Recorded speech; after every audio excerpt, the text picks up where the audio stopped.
This is Central Park. It's an iconic part of New York City, a piece of nature tucked inside Manhattan. If you've lived in New York or even visited, you've probably been here. But there's a part of this land story that visitors will never see. It's the story of what was here before the park and the community that was destroyed to make way for it.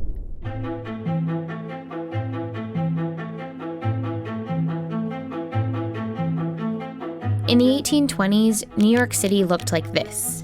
Most people lived in this area, Lower Manhattan.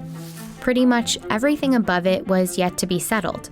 In this map, you can see how different the geography was. These little lines illustrate what used to be hills in Manhattan. This was the countryside.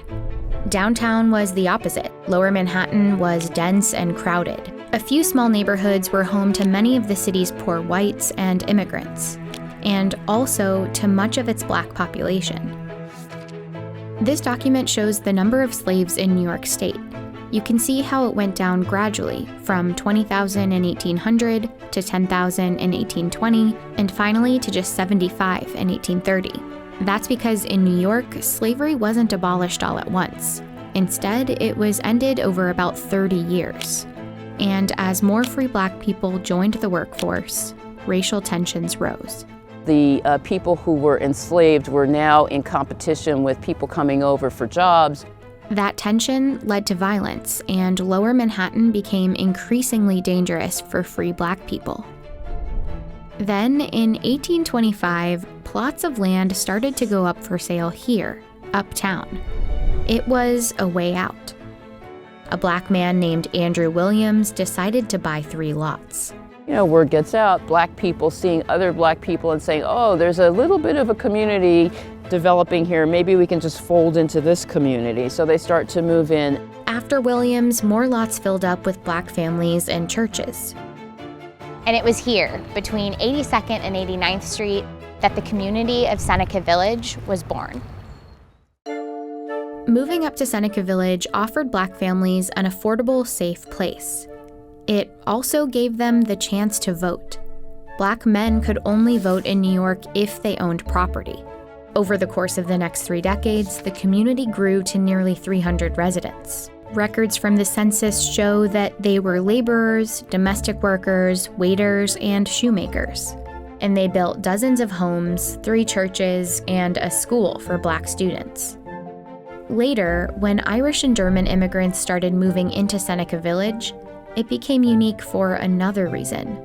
It was an integrated community. It seems that people of all ethnicities were likely getting along based on the church records that were here. Among the documents are evidence that some white and black families attended baptisms together, were buried next to each other in the same cemetery, and intermarried.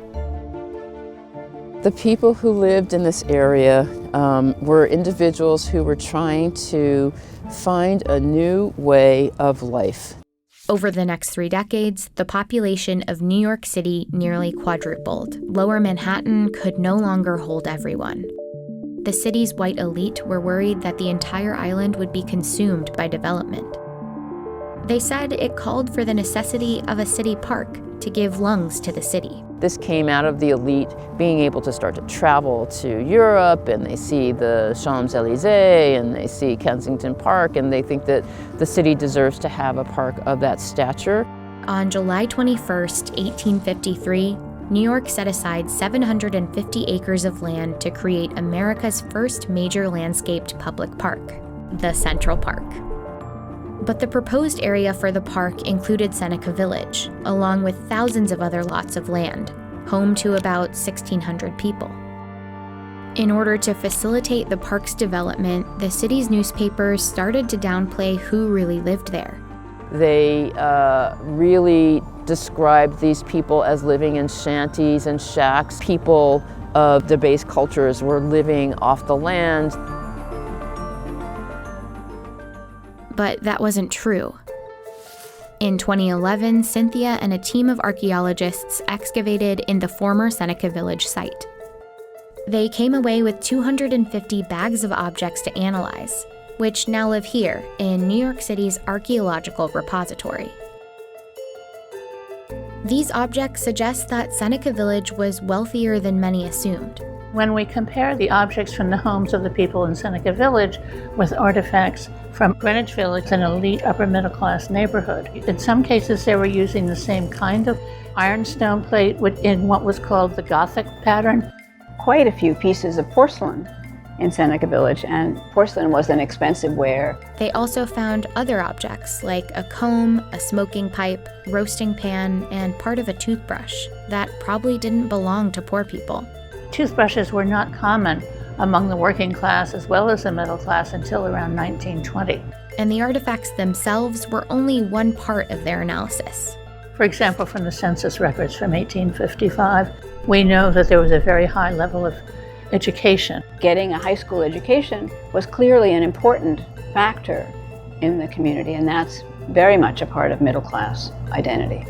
The findings indicate that Seneca Village wasn't a shanty town. It was a working and middle class community, a growing neighborhood of Black property owners, and an experiment in integration. But to the white New York elite of 1856, it wasn't worth saving. A July 1856 article in the New York Times referred to it with a slur. The Ebon inhabitants, after whom the village is called, have been notified to remove by the 1st of August.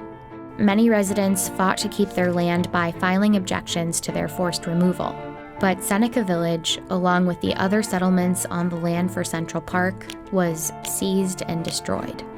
In their place, the city made pathways, built bridges and arches, and planted thousands of trees. Central Park was done, and Seneca Village was gone forever. We can't imagine New York City without Central Park, but I'm finally grateful that the recognition of the pre-park history has emerged. Today, New York is starting to reckon with this part of its history. An exhibition with information about Seneca Village is temporarily up in the park. But the real legacy of Seneca Village is a story that's repeated itself again and again in cities everywhere. Land, property ownership, that's how you get wealth, and you pass wealth on from generation to generation. But you're getting a bulldozer that comes through because a new highway has to come through, or a new hospital or development site has to come in. Seneca Village was no different. It's time that we own it and we come to recognize that there are these great stories that live beneath the surface of the park. It's not just African American history, it's just American history.